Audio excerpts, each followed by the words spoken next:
Okay, what's going on, everybody? My name is Mangg. Welcome back to Hanging with Mangg, episode 300. Oh my god, the 300th episode. That's crazy. You know, in the old days of Hanging with Mangg, I used to tell a lot more like stories and stuff from like my personal life. And that hasn't happened in a long time because I don't have a personal life anymore. Like, the stuff that I talk about now on Hang with Mangg is pretty much all that goes on. It's just like exploring series, let's plays, and RPGs. That's pretty much it. I mean, when I started doing Hang with Mangg, like, I don't know. We had a group of friends that would go out pretty regularly. We would do like, I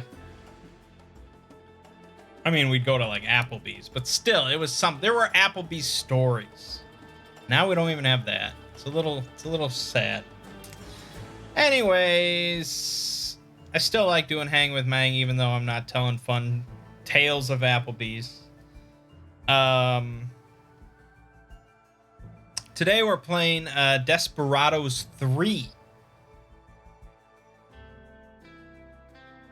I never played a Desperados game before this. From what I understand, like, the first one is sort of basically like Wild West Commandos, but nowadays it's pretty like clunky, much like Commandos, I guess. So maybe I'll check out the first one at some point, but then like the second one and Heldorados or whatever is like it's like 3D third person. It's some weird. I have no interest in that.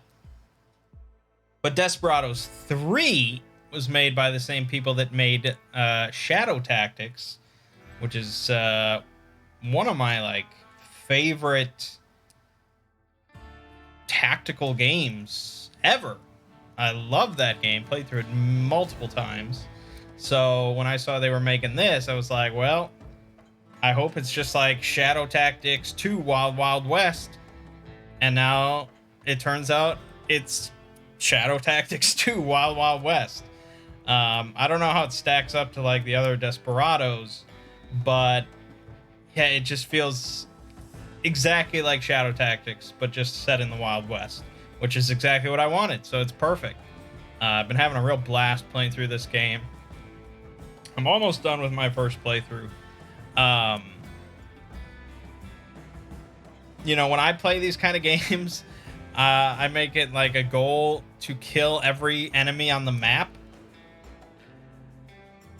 without like setting off any alarms or, you know, no fuck ups or anything like that. And so each map ends up taking a long time. I mean, I routinely spend a couple hours on each level, but yeah, it's a barrel of fun. So, I don't want to continue. Fuck! I don't want to spoil the spoilers.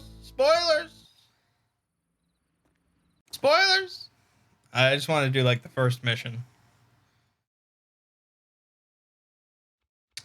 Yeah, there we go. Buyer's pass, and I don't want to think too much while I'm doing Hanging with Mangg. All right, so this week on this channel. Oh, the reason that I'm doing this on Saturday evening instead of Sunday afternoon, and like I mentioned last time, is because I'm going on vacation tomorrow afternoon, heading out up north to go fishing. Should be pretty fun.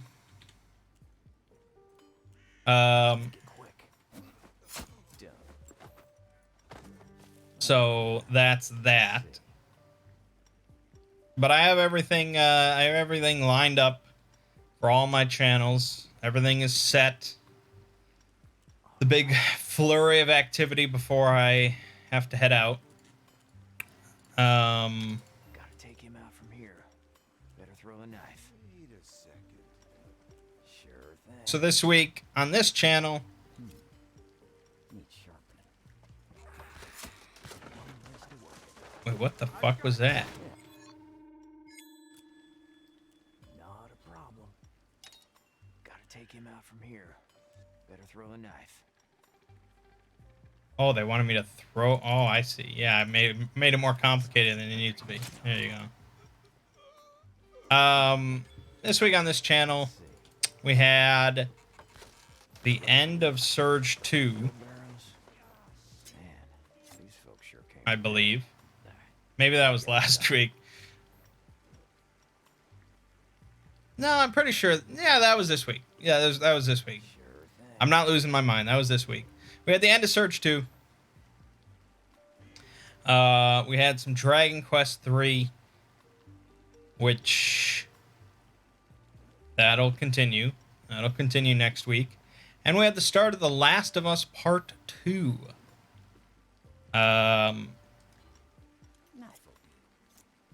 Which will, of course, also continue this next week.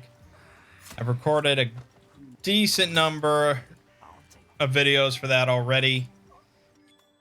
My plan was to just make sure I had enough recorded for when I leave, so it can all be scheduled. But I have plenty more than that, so no worries. It's now or never.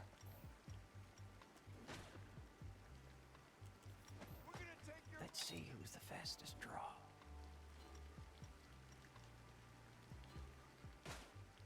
I got lots of these. You hear that? Fucked it up. Yeah. So far, really been enjoying it, Let's see who's the fastest. as I expected. Need some change. And, yeah, I think it's a pretty entertaining Let's Play. I just need a few seconds. Let's make it quick. What's that noise? Okay, next time I better thin down the pack before I get loud. I think I was supposed to shoot that guy, but Get noisy. fuck it. It works. Lots of these. You hear that? Um, Someone's about to lose a few teeth. Thank you, stranger. yeah. So, Good place to hide. next week is just going to be Last of Us and Dragon Quest 3, as expected. Now, the reason that we didn't do a Don't you move, buddy. Hanging with Mangg, not a hang, Two Brothers Play. The reason we didn't do a Two Brothers Play Who needs a good killing? Shall knife will do. last week Gotta take 'em both. is because, fuck. It's because I know they just want me to shoot, but I was trying to be cool. We did record a Two Brothers Play of Dark Souls, part 3 of Dark Souls. We sat down, we recorded the whole thing. It was like an hour and 40 minutes or something. Are you kidding me? He beat the gargoyles with my assistance, of course. We're even now. He did really well on like his couple of solo attempts. I'll handle things from here. And then I was like, all right, we don't want to spend the whole video just doing that, even though, we could. So I came in and I pretty much just like decked the second gargoyle once it showed up. And then I left him to completely solo the other one. Well, So I think he still got some experience out of it. Dr. McCoy. Then Dr. he McCoy. continued forward. Well, I rushed There's only one way to and I gotta beat get to Flagstone. Capra Demon, Suit yourself, but don't because I figured that's how I'll do it, is like I'll just, whenever I help him beat a boss, I'll have to rush solo to beat the next boss myself, and then once I do, he can summon me. So there's still a bit of a buffer there, but you know, it is what it is. Locked the tunnel. And The train stopped. He's gonna take some he made it to the lower undead burg, but that's where we ended it. So he didn't face the Capra Demon. dynamite up on that plateau.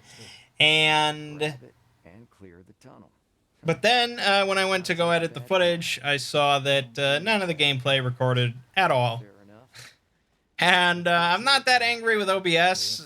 I'm more angry with myself because I should know better than just recording a full screen game without checking at all if it's recording. I mean, that's a really just new mistake. I'm gonna use my bag as bait.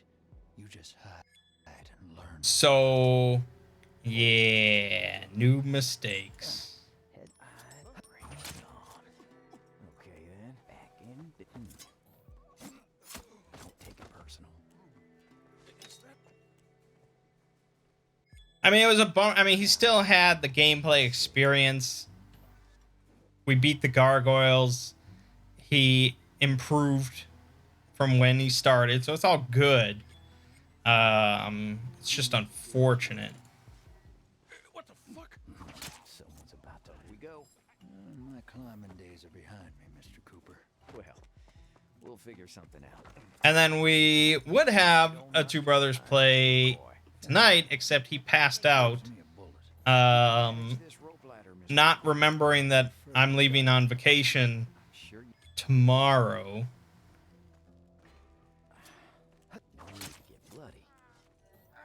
Like, at noon.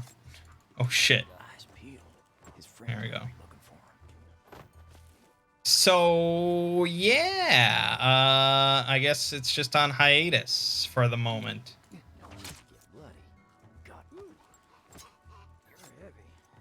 I think he would actually have more fun if we played like Code Vein together, where like we just did the whole thing co-op from start to finish, and he could play like a ranged support character that buffed me and, like, you know, used spells and heals and things like that. He probably enjoyed the whole thing a lot more. I mean, it's pretty clear he's not into difficult games the same way that I am, and I don't really like difficulty that much. I guess I have a higher tolerance for it. Okay, so they want us... I mean, this whole thing is supposed to be like McCoy helping you out. But, I like to do everything... Oh, that was the other thing. I like to do everything with one character if possible. So, that's why it takes so long, is I have to clear out an entire map with one character. And it really just forces you to get fucking creative. The timing sometimes on when you can do actions is insane. And it's a lot of fun. That's right. The passengers sure could use our help. Why waste time? So, I don't know. I mean, I don't want him to feel obligated or in any way to just keep forcing his way through Dark Souls just for like my entertainment. You know, if he enjoyed it a lot, that would be one thing. But that was... I mean, there's a reason he's never really gotten into it before. Is that he doesn't really care for difficult games. And it's not... I mean, Dark Souls, it's not the toughest game around, but it's... I wouldn't describe it as easy. Golly, I hate fancy folk like oldest trick and knife will do. You hear that? No problem. Well, that's what you get riding on a DeVitt company train. And I think, you know, he really... Yeah, it is Two Brothers play. See you later. You know, we should be doing things co-op. Keep your head down. That's the way. So, Knife will do.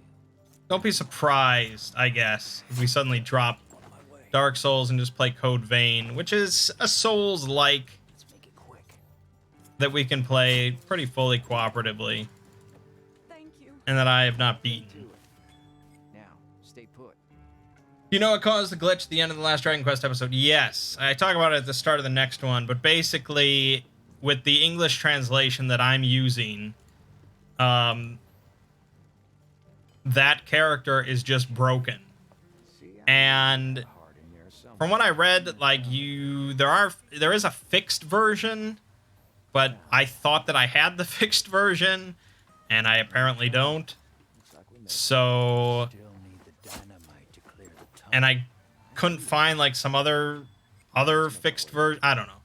So, bottom line, just don't talk to that character. That will mess up your shit. Let's go. It wasn't that big of a deal, from what I remember. Okay, then. No need to get bloody. Oh shit, I did that way too quick. Let's get going. One. No need to get bloody. Keep your heads down. We'll take care of the bandits. Thank you. God, after like playing through the later levels, this one is so simple and easy by comparison. God damn. You can just go on a murder spree on these levels. Who needs to bring it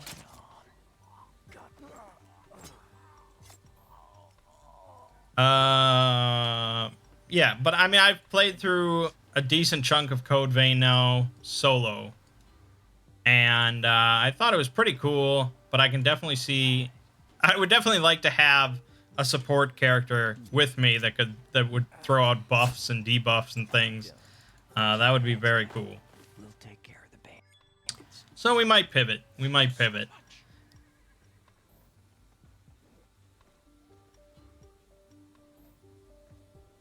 Okay. That big rock there's looking like it wants to fall. Are there any Shadow of the Demon Lord supplements you would specifically recommend? Yes. Yes. There's one very specific one that I would highly recommend. Let me just make sure I got the name right. Yeah, okay. It's called Occult Philosophy. It's the biggest supplement. But it adds over 800 spells to Demon Lord. Like, there's just, I mean, this is my personal recommendation because I freaking love the magic in that game. So adding 800 more amazing spell choices is just like orgasmic. So that's my recommendation. Occult Philosophy. It's just a fun book to read through. It's now or never.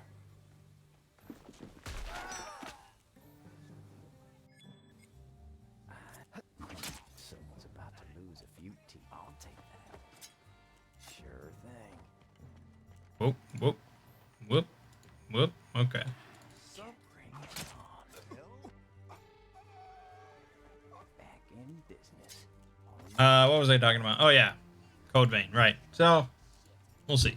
We'll see. I mean, it's not going to be this week, obviously, but next week will be like the third week. Let's see.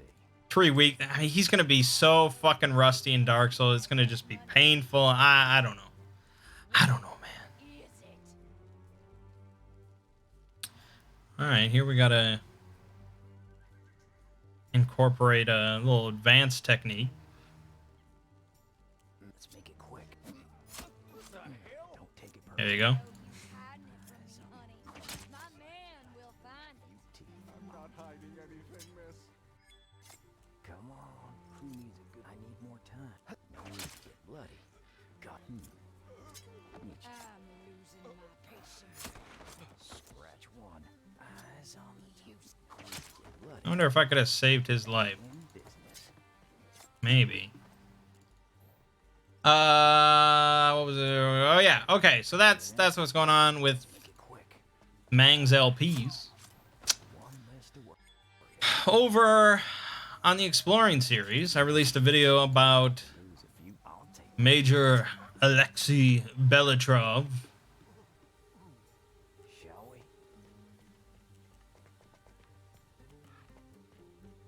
Okay.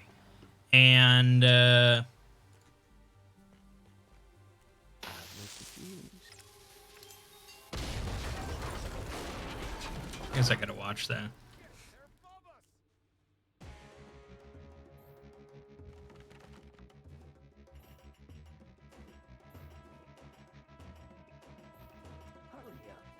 Thank you, David. The good work shall continue. Oh, you'd think you could shoot the barrel of dynamite and it would just explode, but you'd be wrong. Right, a Major Alexei Belatrov. That video, holy fuck, man. I did not expect the response. I don't know what, it's so inexplicable. This is what I've been saying. Like, you can't predict in any way what will be popular, what will get a lot of views and what won't. I thought Alexei Belatrov was just going to be sort of like, meh. And like, people were going to be like, oh, okay, that was a decent video, but people would read the title in like the suggestions sidebar and they'd be like, I don't know. That video broke my record for single day views. My record previously was set like, honestly, like a year ago. Who needs a good killing? Needs sharpening. I don't remember exactly what said it. I think it was the Hanged King. Let's make it quick. I'll get close and purse. Got it. I believe, and I think the record, again, for 24 hours was like 107,000 views. Which is insane. Don't get me wrong. I mean, it's awesome. Sure thing. But after that, like, it never really got close to beating that. I don't, for whatever reason, even though I got more and more subscribers. Every other video after that was like the highest I got was in like 96,000 or something, which was still good. I can't complain. But it was weird that I was getting more subscribers, but it never really broke that record until Major Alexei Belatrov shattered it. And I ended up... Well, I actually got two records there. One is I got over 10,000 views in the first hour. Oh my god. Guess you made the David Back when I was doing like Middle Earth stuff. job like this. Hope you're not Like way back when. My goal with every video, like my secret goal that I was just, oh, I wish I could, You're changing it'd be great if I could do this, was to get 10,000 views in the first 24 hours. On time. Like I said, And that was because of a Childish Gambino I lyric, got an appointment I'd like 10K on the first day. That was my goal that I set for myself. Not that I could really do much about it, but I was like, oh yeah, that would be great. And it did happen once in a while. I remember specifically Tom Bombadil got like 15,000 in the first 24 hours. And I was over the moon. Good day, Mr. Cooper. But now we have a video that got over 10,000 in the first hour. Nuts. But then in the first 24 hours, it got 127,000 views. That's going to be a tough record to crack. And yet, I believe that I will surpass it at some point in the future.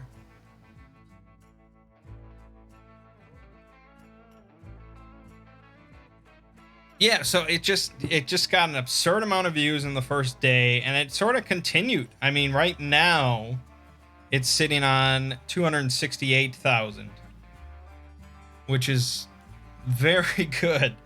And it was super well liked. A lot of people enjoyed that video. So yeah, I don't know what, I mean, it's a good SCP. And what's funny is that SCP sat on my Patreon polls for 1 year. I put it on a year ago, and practically no one ever voted for it because they must have thought it was just boring. And chances are, if I didn't like just do it, If I didn't just decide to do it and it never got picked, it would have never ever gotten picked. Like no, it would never happen. And look at that, breaking records, baby. So that's why anything that I do put on the Patreon polls, regardless of what the patrons feel about it, and if they never vote for it, it's getting done at some point because I believe in it. They tore down old Will. Yeah. So that was pretty sweet. Can't they lay their tracks between our homes? Oh, stick to the game, will you? And Just saying. They ever come to my house? sure, I think I'll ever do a video on Bobble the Clown. Well, what can I do? We'll get to you in a minute. You know Let me the see. drill. Hold on. Everybody out. I mean, I know what Bobble the Clown is, but I need to see. I don't think I'd ever do a video just on Bobble the Clown. But if there are multiple clown SCPs, that could work. Because clowns freak me out. So that would be sort of a good theme. Okay, there's one SCP. There's two.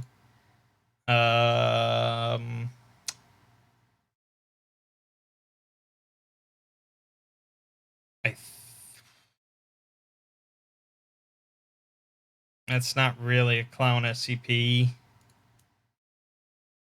So that's... Okay, that's 3. And... okay, that's 4, although that's really not rated too well.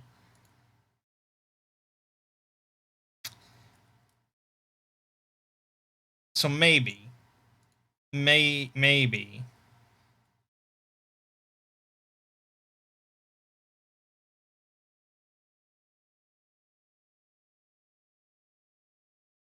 I don't know. There's a couple other SCPs tagged with Bobble the Clown. I'd have to read, you know, it's just like... These cross-links are often pretty minor that I can't really, like... To put it in a video, I'd have to explain the whole other SCP, so it's not really worth it. Just for, like, a single cross-link. So, I don't know. Maybe if some other clown SCP gets written up, usually I like to have 5 or 6. But Bobble the Clown itself, yeah, that would be a pretty short video. Unless there's like just a freaking amazing tale. Or like 2 amazing tales.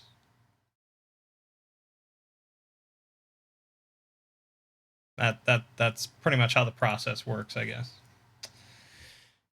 Do you intend to stay with readings, lore videos, or do you eventually want to make other kinds of videos like you do on this channel?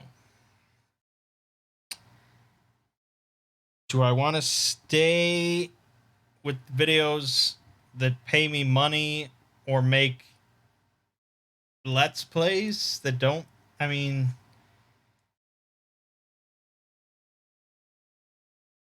The Exploring series is a lore channel, so that's pretty much what it's always going to be. And then this is my Let's Play channel, or my whatever channel, where I can just do whatever, because it's not monetized, and I don't care if I get 1 billion copyright claims and blah, blah, blah. And I like having that separation. I did have an idea a while back to sort of bridge the two, where I would do like exploring video games, and I would basically like do a scripted, edited walkthrough of a game. Not like walkthrough from a usability standpoint, but like it just going through the plot of the game. Like summarized, but sort of showing the footage of the game as you go through it. It wouldn't be exceptionally short, but it wouldn't be like multi-part, or it wouldn't be like an hour long. Just so I could combine like my ability of summarization and my love of video games. And I was gonna do a test video of it on the first Final Fantasy on NES, just because it's not that complicated of a game. But and when I started recording footage for it of playing through Final Fantasy, I basically got bored. So just because I'm not that big of a fan of Final Fantasy on the NES, I prefer the remake on Game Boy Advance. But I felt like I couldn't do that for a video. People would just be like, "What the? Why aren't you playing the NES version? This is stupid." Anyway, so yeah, for now it's just what I've been doing. What I've been doing. Yes, sir. Look at them run. Something in your ears. Just finished. Anyways, yeah. So We own this town now. Alexei Belatrov, that was good. And this week I worked on another DJ Cactus SCP, of course, the one and only. And yes, I do go out of my way to read all of DJ Cactus's stuff and see if it's good enough for a video, and it usually is.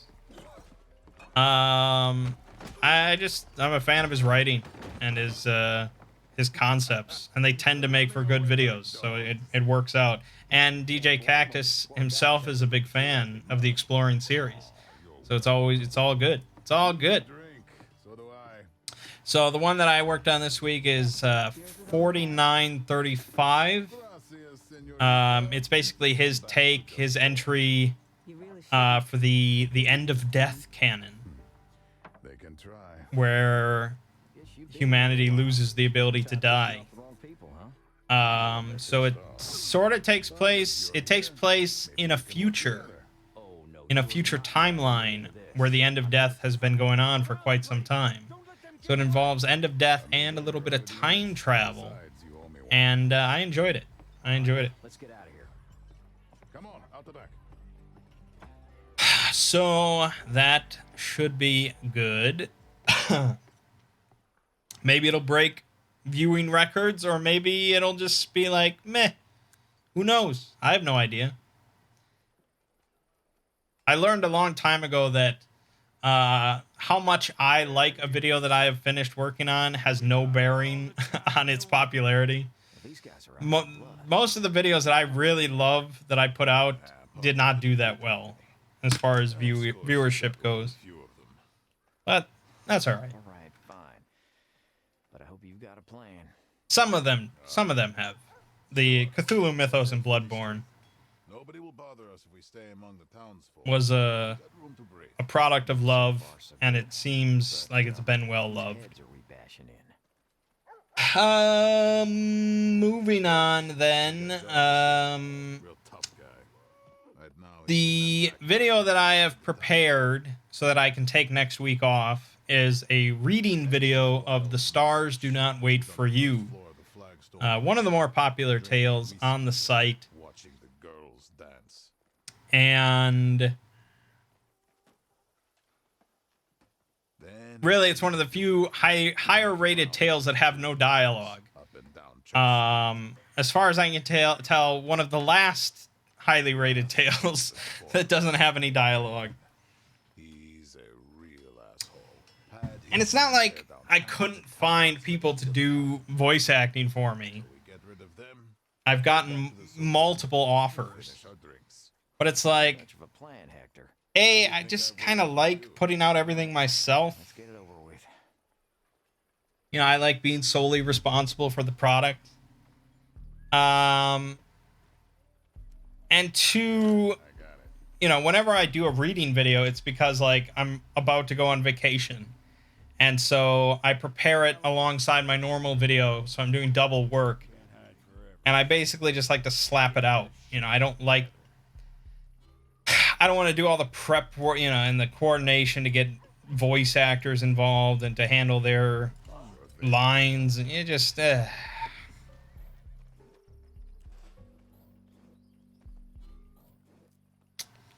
shit. On my way. Oh, I mean, I'm trying to think of how to do this with Cooper.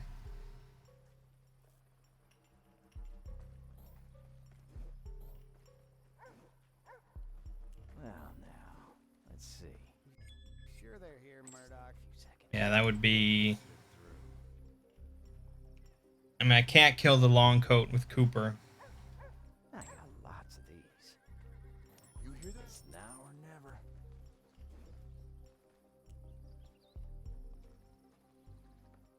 Yeah, I'm ready. Busy place, this town. Huh. There was... I've had this idea for quite a while.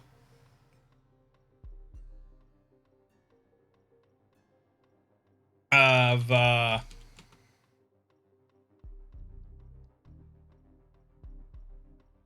doing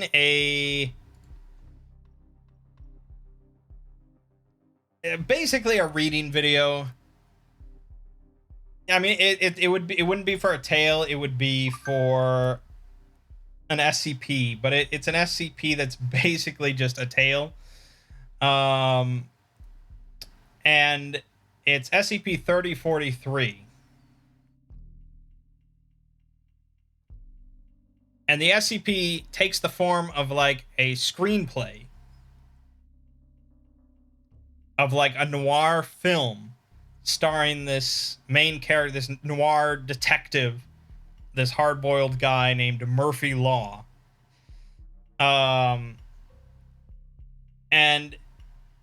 his anomalous trait is basically that, you know, it's one of those things where just like he changes media written about him or something like that into this sort of noir screenplay form. But I mean, basically, it's just like a noir detective screenplay set in like the Foundation universe. And I just really like it. It wouldn't work at all as like a normal exploring video where I just explain it. It would ruin a lot of the whole effect. So it would be a reading thing, but I'd have to get voice actors. I mean, I would have to, because I could do like, I could do the voice of Murphy Law. You know, this sort of grizzled, like, you see a lot of ugly in this line of work. You know, just, you know, stuff like that. So I could do Murphy Law, and I could do like the overall, I don't know what they call it, but like the descriptor sort of text. The text that isn't dialogue. I could just do that in my normal voice. But there's other characters, including like a female researcher and stuff, and it's like, so I could get Volgan to do maybe a couple voices, but I'd have to find a female voice actress. And it's like, I don't know. I really want to do it, but I don't know if I want to go through the trouble. I'm too lazy. Too lazy to get other people to do work. You seem pretty good at researching topics and making them clear and understandable. Any hopes of entering academia? I mean, no, I guess. I mean, I dropped out of college. God, that was like 11 years ago now. I was only in school for like a year. I just didn't care for it. I didn't care for being taught things. You know, like being lectured about topics. I'd rather just sit there and learn stuff myself. So I really have no interest in going back to school at all. And I mean, I pretty much have the perfect career right now as it is. I don't think anyone out in the real world would pay me to talk about the SCP Foundation. So it's a hard gig to beat. But thank you for the compliment. Hector's here. Shall we? What was I talking? Yeah, so Murphy Law, maybe someday, if I really just muster up the enthusiasm, I'll use my signal. when the SCP well is starting to run a little dry, you might see some big collab project with me and the Volgan and who knows who else.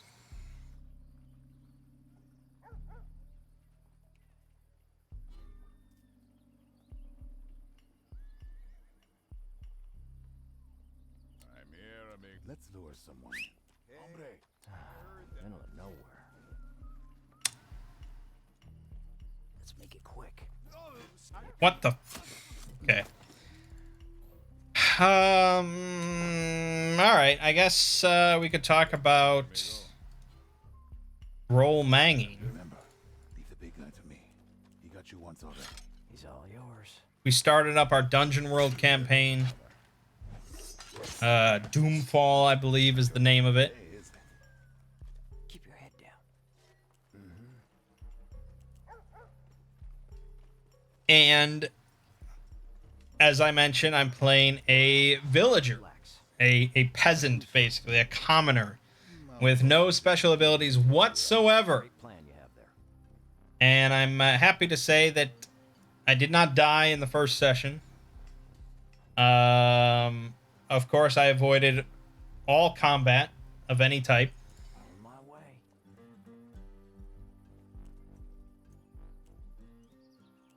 I talked my way out of a good handful of situations. I did some things. I mean, I wasn't like a passive observer, so that it was all good. And no one else died because of my actions either, so that's good.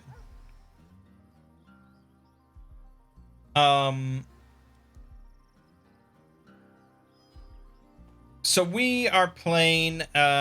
We started in this village, John Smith's village. Too many guards for some backyard corral. Jarvis and his men hang around here. Bet he's having a go at the bull again. Shit, And we better keep our heads down. that's not gonna be good. Why did he? Fuck. Too many guards for some backyard corral. Jarvis and his men hang around. Okay. All right. Hold on. Hold the phone. Too many guards for some This is- backyard corral. Jarvis and his men Do this the old-fashioned way. Bet he's having a go at the bull again. Then we better keep our heads down once we're in. And the campaign is recently in this world. An apocalyptic sign has appeared in the sky. Don't take it personal.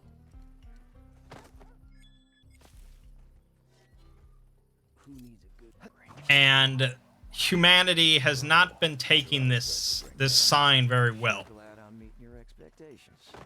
A lot of problems have now erupted across the planet in all sorts of different towns and villages and cities because people firmly believe that the end times are here. You're heavy. And so in our little village, Hurry up.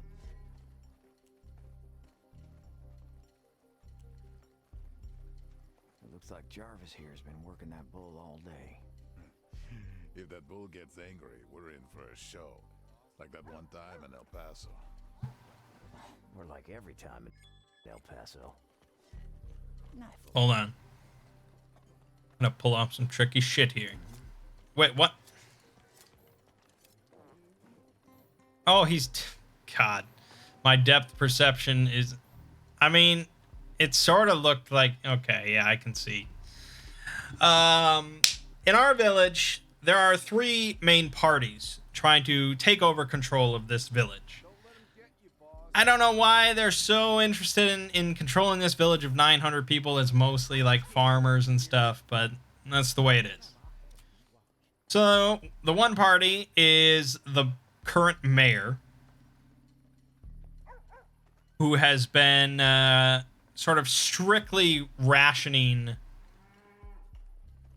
food, perhaps more aggressively than he needed to be, and it's causing some unrest.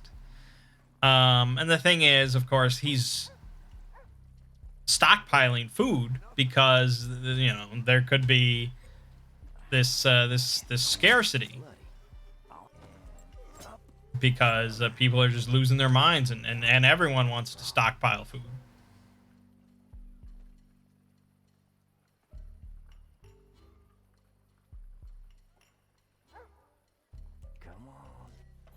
So we have not met the mayor yet, but presumably he's a bit of a dick. I mean, it's a fairly safe bet. Oh, I'll break that fucker. Just you wait. Sure. Someone's about to lose a few teeth. Back in business. Well, now. The second party is a religious organization. And the leader of this group claims that he has the divine power to save the village if everyone just places their trust in him. Quick. Who needs a good... No need to get bloody.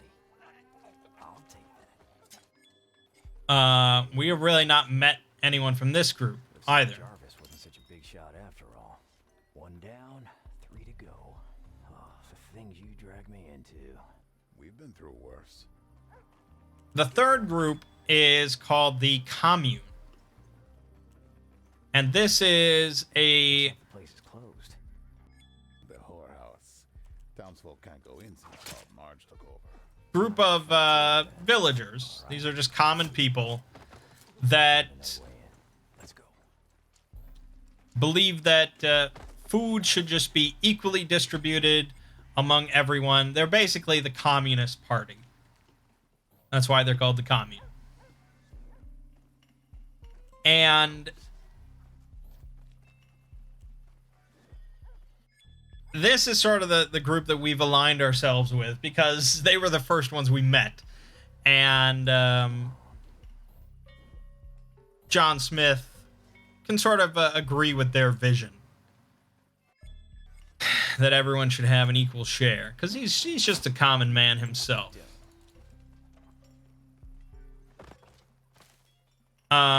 The other characters in our party are Ragnar, which is Thomas's druid.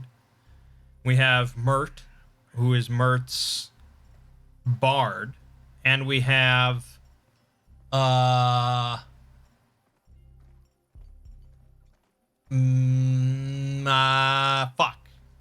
I don't know if his character's name is Mace or not, but it's Realm's Realm's Ranger. So, Ranger, Bard, Druid, Villager. Just a nice, even collection.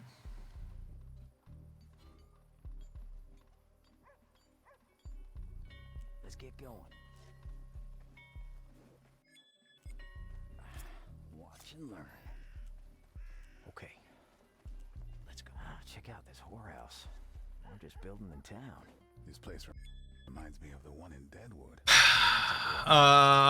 And Thomas, his druid, also sort of agreed with the commune's ideals. So, since that was two characters, and Mert was basically gone for the entire session, it was pretty much a majority that was like, okay, we sort of can agree with the commune and what they're thinking. Not a problem. The old and the new.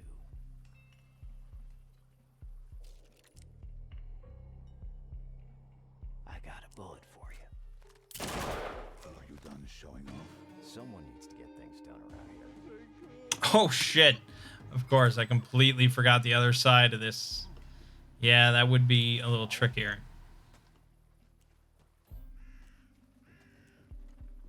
Not impossible, though. Let's raise some hell. Hold on. I got a bullet for you. Oh, boy. I just Let me just line this up. hurry up.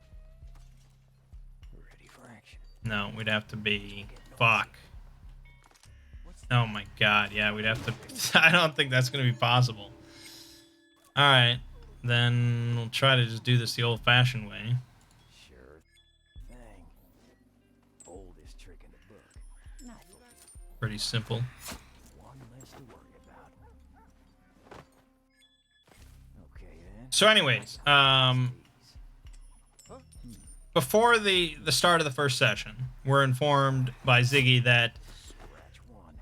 we as a group had recently just finished our first quests together.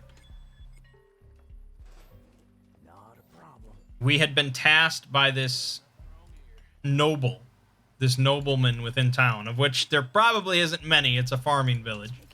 But this nobleman had tasked us with going into a cave system and retrieving a magical helmet.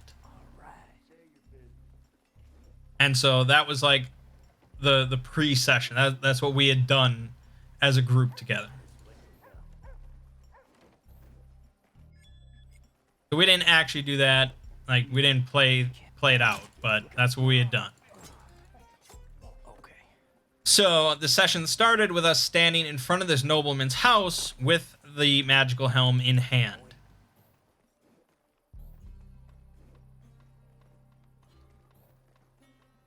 Well, now. Any experience with D&D 3.5?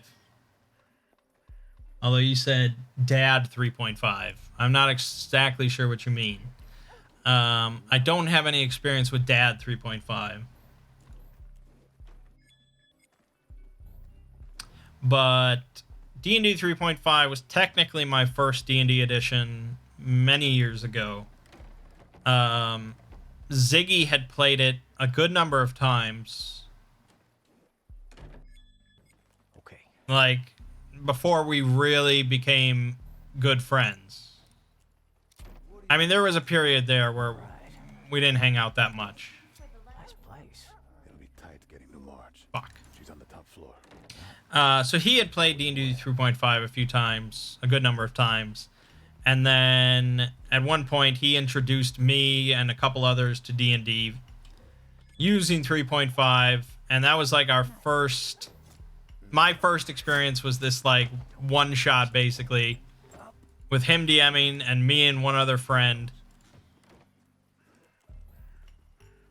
And we were like, I barely remember it. We were getting like, we were supposed to be guided through the forest by this druid, and I ended up murdering the druid for some reason. I think I just didn't trust him. Here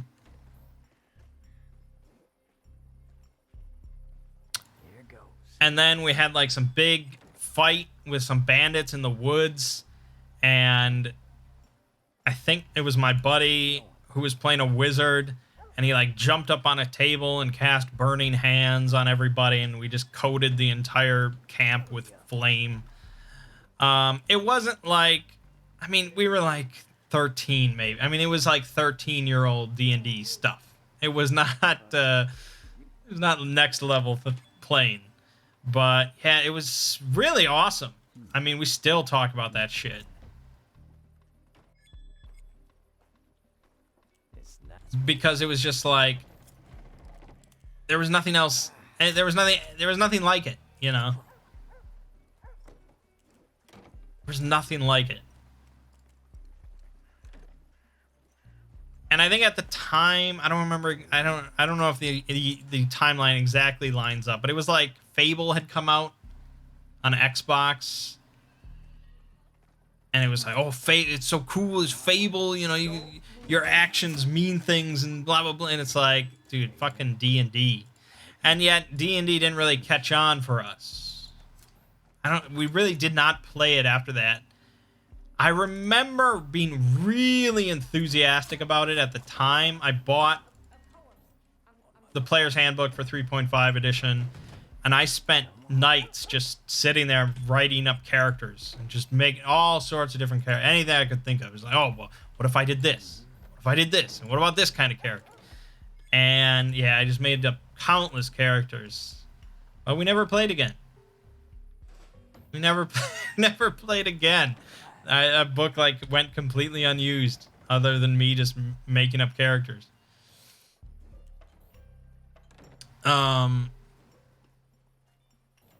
Which is a bummer. And that would have been like it for D&D Take too much of that. and RPGs until years later. Like I think I was 20. It's now or never. And I was just like, I mean, I had been on the internet. People talked about D&D and RPGs, and I was like, why the fuck aren't we playing D&D? I mean, we have We have all this free time. We like it. Why don't we give it a try? Again, with like this new 4th edition. So I basically skipped over 3.5 aside from making a bunch of characters and doing that one shot. Because then we're like, well, why would we play the old edition when we could play this new edition? So we got into 4th edition, played just shit ton of that for a couple of years, and then we tried out all sorts of other stuff. Like when you use that giant bear trap of yours. Hey. Anyways, this is gonna run long, so let me summarize. Right, so we're in front of this nobleman's house. We've got the helm, and we're gonna hand it in to complete the quest. It's a weird start of a session where you're handing in a quest that you technically didn't do, but there you go. But there's this mob of villagers in front of this nobleman's house. And it turns out they're all from the commune. And they want to break into this nobleman's house and just smash it all down so they can take all this food that he's hoarding. They're angry and they're starving. And so I chat with the guy running the thing. You know, we know each other because I'm John Smith, you know, man about town.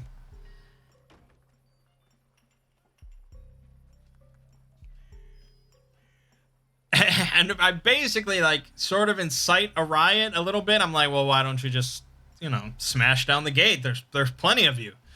And he's like, well, we haven't really had the courage just to initiate that. And I'm like, well, you know, I'm heading in there. I got this helmet to hand over. And he's like, well, you know, when on your way out, if you could keep the gate open a little bit, that would help out. And I'm like, well, we'll see what happens, I guess. John Smith, I'm playing as sort of a pacifist. He's really just like a humble guy. He's seen enough violence. He's not really interested in fighting himself. He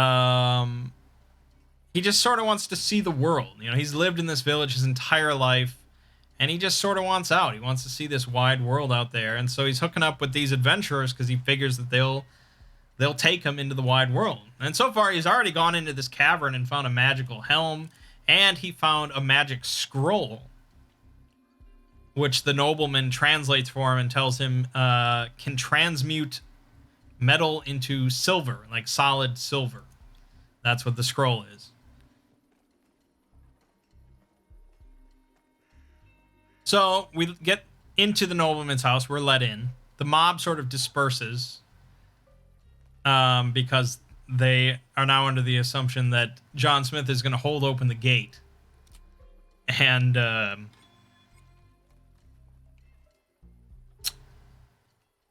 then they can rush in and loot the place.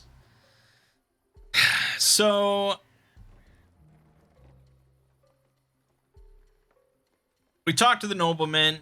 He pays us for the helmet. He translates my scroll. But then he says that if we agree to watch the house for the night, like we guard the house for the night, he will give us the deed to the property because he's leaving town. He's leaving town in the morning.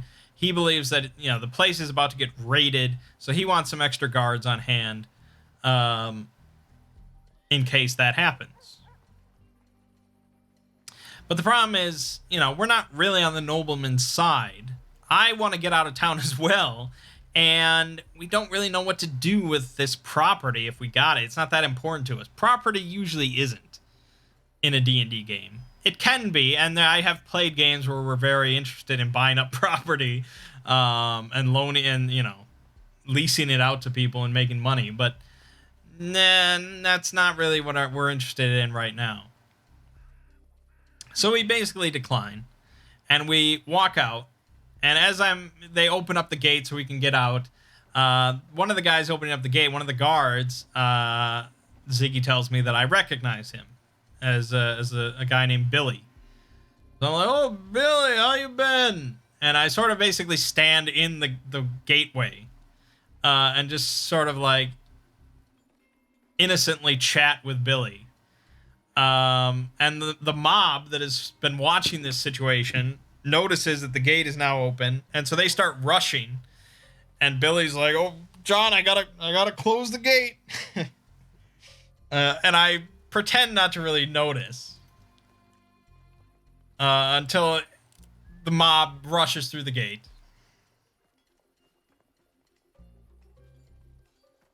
So this would not have happened without John Smith.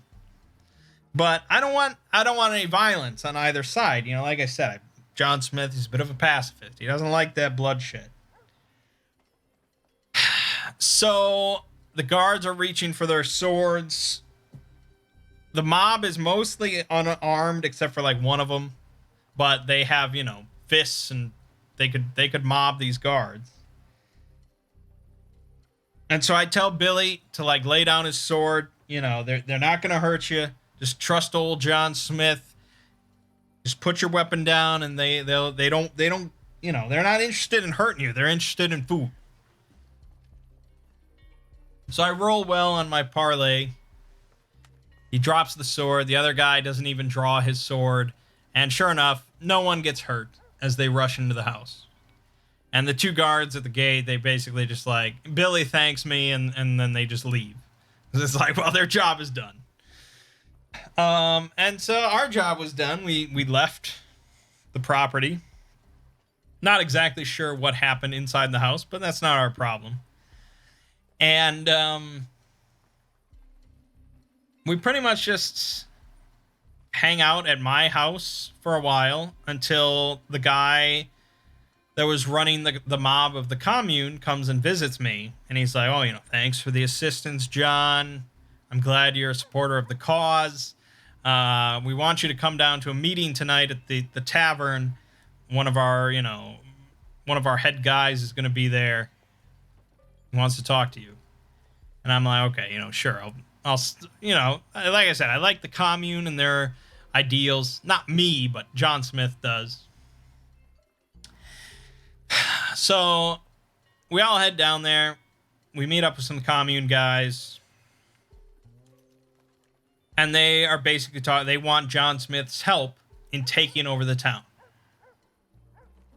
You know, John Smith is a man of the people. He's got a way with words. He could be a good asset to help the commune control things here. And I'm like, you know, I want to get out of town. I'll lend a few words. I'll say what I can. I'll do what I can. But I'm trying to get out of town, too. I want to see the world. If the world's ending, I want to see as much of it as I can before it's gone. And so they were like, you know, asking for like suggestions on what to do to take over the town. And I'm like, well, you know, the problem is food, right? That's what everyone's concerned with for the most part. I can't solve the end of the world, but right now the main problem is food. And the food is coming from the farmers. The farmers are still growing it. They're still producing this. It's just that the mayor is buying up everything and stockpiling it and rationing. So instead of taking on the mayor and his guards and all that, instead of trying to convince him that this isn't the right way, why not go straight to the farmers and make a deal with them? You know, cut out the mayor completely, and there you take control. They liked this idea, and so in the end they decided that I go and chat with a couple of farmers that I'm acquainted with and see if I can make a deal with them. It all sounds good to me. I agree. Tomorrow I'll head out and I'll go talk to these couple farmers. Realm and I go back to bed. Mert's nowhere to be seen, of course. And Thomas, as a druid, turns into a bird and he like flies around above the town to scope things out. And he sees in the distance, in the farmland, he sees like a pack of goblins, like 40 goblins attacking a farm. One of the farms that I was going to go meet with. So he sees this and he immediately flies into my house and wakes us and tells us. And I'm like, well, that's a big problem. I mean, we can't take on 40 goblins, so we have to get the guards to help. But it's a bit of a tall tale. We haven't had a goblin attack in a long time. And for me to just go like ring the town bell and wake everyone and be like, "Hey, get the goblins." I mean, that's a tough ask, you know, from old John Smith, who hasn't seen it himself.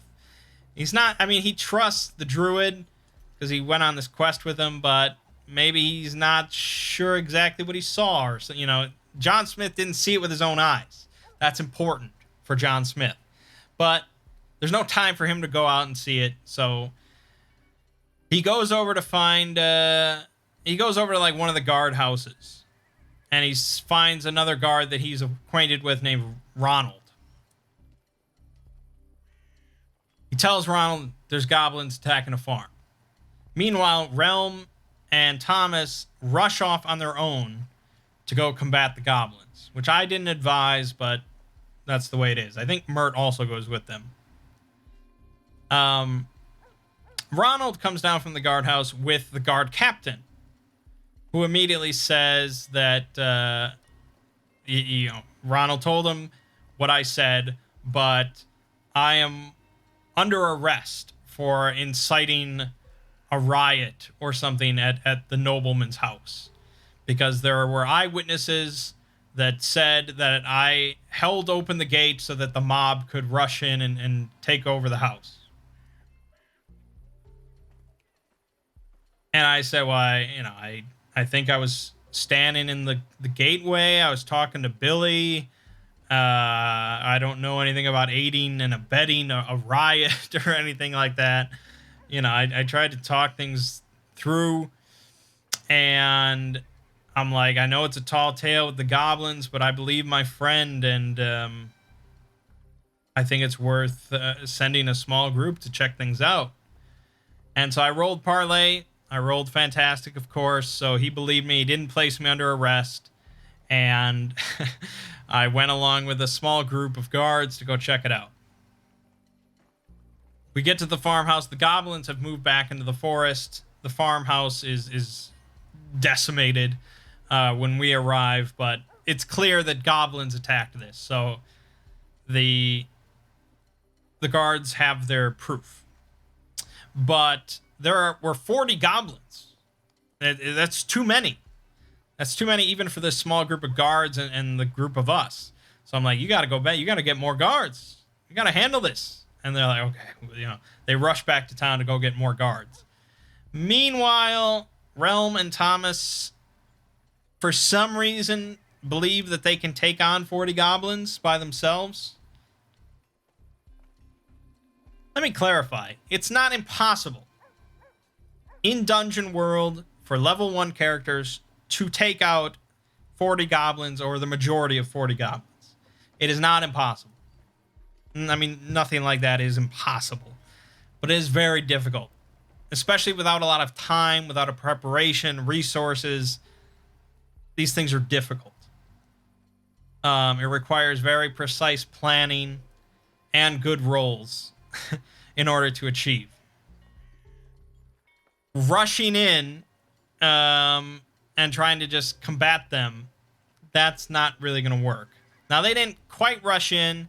They did notice that the goblins had set up some spike traps, and they did manage to kill a decent number of the goblins using these traps before there was just a brawl.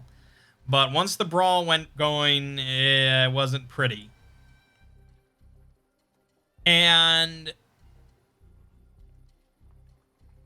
it looked dire for them, but Mert played like some song with his bard magic that allowed him to communicate with the goblins.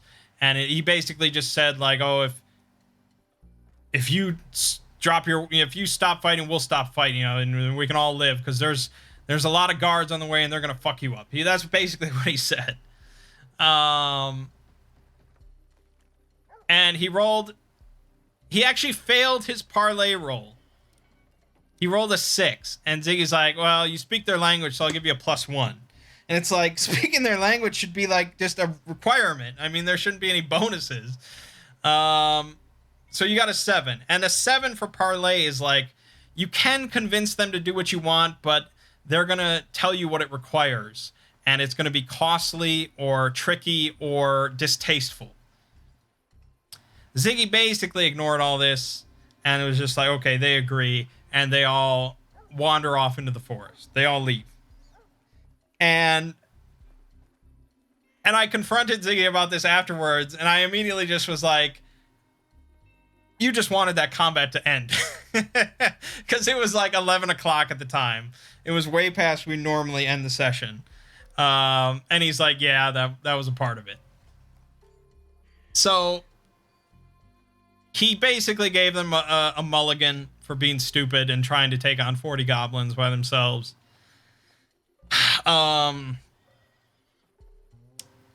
Which I guess if time is running late in a session, you know you could get away with stuff like that. But yeah, not always. And John Smith did not partake in that battle.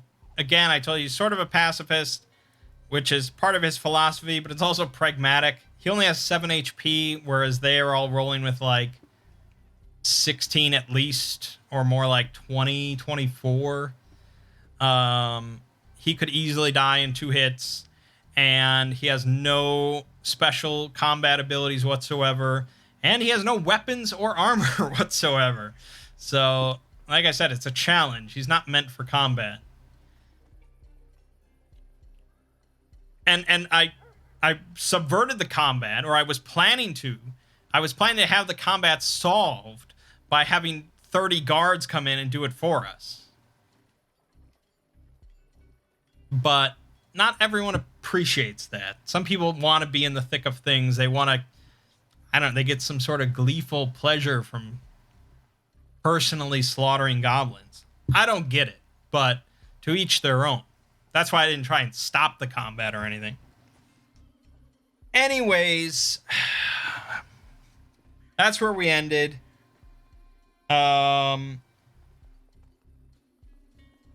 With goblins now on the loose outside of town, there's a lot of problems that need to be solved, and none of us are too attached to staying in the village, so we'll see how it goes. I'm thinking of maybe, my original plan, I wasn't even sure if John Smith would ever grow out of being a villager, but I found a playbook for Dungeon World called the Clock Mage that I find pretty fascinating. Basically, it's just a time wizard. But it doesn't seem that crazy. It's got some cool little abilities, and you can get the thing where you never age. And I just sort of like John Smith just being this perpetual villager, pretty much. I mean, he never ages. His philosophy of life never changes. It's just, he's John Smith. I sort of like that. But we'll see. I mean, it's not going to be at the start of the session, so we'll see how long he survives. All right, this went on way longer than I wanted to. As we sit here, we've been sitting in this bush for like 20 minutes. But we're not doing a session this week. I'm pretty sure they're not. I will not be here. I think we're doing one next week, but then Realm's gone for like 2 Mondays in a row after that, so I don't know exactly what's going to happen. We'll see. But, yeah. I mean, it's Dungeon World. It's pretty cool. All right, so check out the SCP-4935 tomorrow. We got more Last of Us Part 2. More Dragon Quest 3.